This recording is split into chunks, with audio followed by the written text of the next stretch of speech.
जी दोस्तों, तो कैसे हैं आप सब? आज का हमारा व्लॉग है इस मीटिंग के लिए जो हमने मुंबई में अटेंड की। सुबह जल्दी-जल्दी उठ के आपको हाय बोलने के बाद फटाफट अच्छा दिखने के लिए ब्रश किया, ब्रश करके तैयार हुए।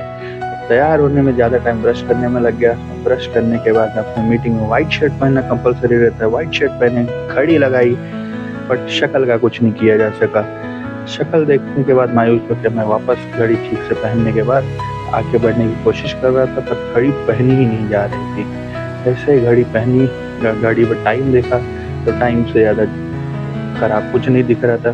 फिर मिला हुआ सेंट मारा और अच्छा खुशबू आ सके इसकी कोशिश की। इसके बाद हम तैयार हुए पूरी तरह से, व्हाइट शर्ट, टीसी या होटल का कोई वेटर लग रहे थे, बैग लिया और सुबह-सुबह 6 बजे निकल गए। 6 बजे आप देख सकते हैं कितना अंधेरा है, कोई नहीं उठा है पूरा एरिया में और मैं अकेले निकल गया। कुत्तों से डर लग रहा था, बट निकलना पड़ा। स्टेशन पहुँचे, टिकट लिया और बैठ के वहाँ पे अपनी ट्रेन का इंतज़ार करने लगे। ट्रेन मुंबई में आप जानते हैं कि कितनी मुश्किल होता है ट्रेनों में इंतज़ार करना, और इंतज़ार करने से ज़्यादा ट्रेनों में सीट पाना। और अपनी ट्रेन आई जो कि ऑलरेडी भरी हुई थी, जैसे आप देख सकते हैं। इसके बाद ट्रेन में कैसे तो हमको चढ़ने को मिला और हम चढ़ गए ट्रेन में। सीट तो मिली नहीं, बट जब इनकी उठने की बारी आई तो घोड़े बेच के इस तरह से सोने का नाटक कर रहे थे, और जैसे इनका स्टेशन आया ये अपने आप उठ खड़े हुए और आगे बढ़ गए। इनका स्टेशन आने के बाद हमें सीट मिल गई और सीट मिलने के बाद हम आगे पहुंच गए अपनी मीटिंग हॉल में। मीटिंग हॉल में पहुंचने के बाद सबसे पहले हमने गले पे लगाया टाई, क्योंकि मीटिंग में एंट्री के लिए और खाने के लिए ये सबसे ज़्यादा ज़रूरी है, as to show the respect to the seniors. Tie लगाने के बाद हम धीरे धीरे आगे बढ़ के लोग बाकी लोगों से मिलते हैं, जैसे लोग आते हैं पहचान वाले। और टाई लगाना पूरी तरह से अभी भी नहीं आया हमें। टाई कंप्लीट हुई, फिटिंग शर्ट की बराबर लग रही थी, तो आगे बढ़ते हुए हमने मीटिंग की शुरुआत की। मीटिंग में जैसा कि आप जानते हैं कि कुछ नहीं समझ में आता, बैठने का नाटक करते हैं शांति से कि हाँ हमें सब समझ में आ रहा है, हंसते रहते। ये था आज का हमारा मीटिंग हॉल, जैसा कि आप देख सकते हैं। और बाकी सब चीज़ें मीटिंग में इसी तरह से थी। बस जिस लिए हम मीटिंग में गए थे वो पूरा किया, पेट भर के जलेबी खाई और जलेबी खाते रहे। लंच टाइम में हमने जलेबी इतनी खा ली थी कि इसके चक्कर में बाद में हमें एक भारी नुकसान हुआ, तो आपको इस ब्लॉग में हम आगे बताते हैं। जलेबी अच्छी थी तो हम पूरा मीटिंग में लगभग लंच टाइम में हमने खाना अवॉइड किया और सिर्फ जलेबी खाते रहे। जलेबी खाते खाते सवाल आ रहा था कि आखिर मैं यहाँ क्या कर रहा हूँ, क्यों आया हूँ, पर हमको क्या, हमको सिर्फ जलेबी खाना था। एंड जलेबी जैसे खा के खत्म हुआ तो पता चला कंपनी में केक कटिंग का प्रोग्राम है। तब मुझे एहसास हुआ कि कोई भी चीज़ ज़्यादा नहीं खानी चाहिए, क्योंकि जलेबी खाने के बाद मैं केक खाने के लायक बचा नहीं था। केक देखने के बाद मुझे ऐसा लग रहा था जैसे अब मैं कुछ भी मीठा नहीं खा सकता, काश मैं ये केक कटने से रोक सकूं। इस तरह की फीलिंग आ रही थी।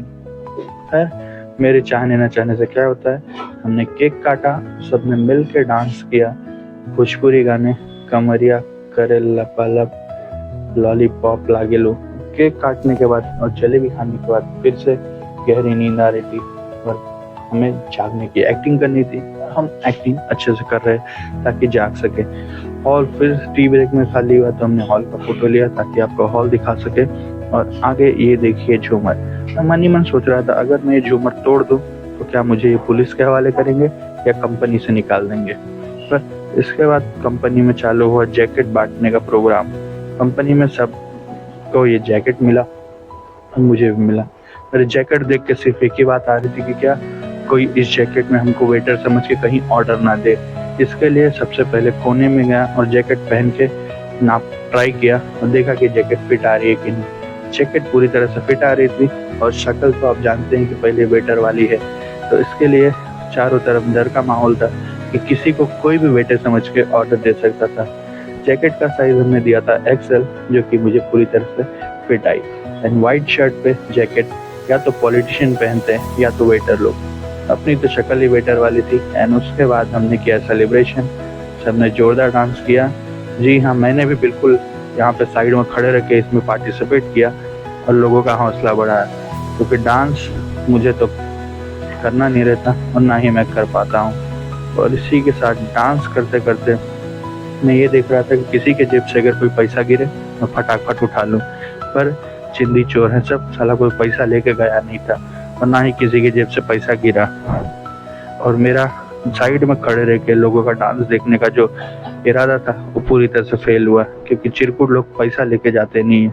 इतने अच्छे से नाच रहे हो, कम से कम जेब में पैसे तो रखना चाहिए। और मैं पूरी तरह से खड़े रह के देखने के बाद अपने निकलने की तैयारी करता है, क्योंकि मुझे पता था इतनी देर तक जब पैसा नहीं मिला तो अब आगे भी नहीं मिलने वाला है।